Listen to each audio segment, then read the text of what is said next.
Good morning! Happy Friday! Day 63, March 21, 2025 mga ka-Healthy Heart. So makulimlim ang panahon. So maraming mga nagbo-walking. So marami tayong nasa loob kanina mga banda doon na nagja-jogging din mga ka-Healthy Heart. So for the meantime, naglalakad-lakad muna tayo. Maya-maya saka tayo magja-jogging.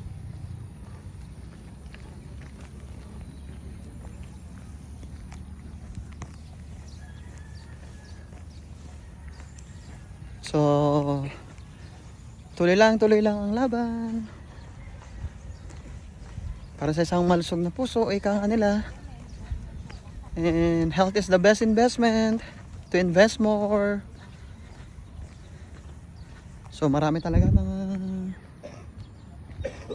nagwo-walking, nagjo-jogging mga Healthy Heart, lalo na pag weekend. Lalo na pag yung Sunday. It's a family day dito sa Memorial Park. Daming tao. So dyan sa kabila, marami nagjo-jogging.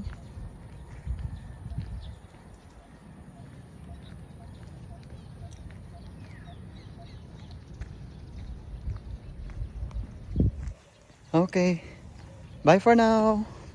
God bless. Mwah. Healthy Heart.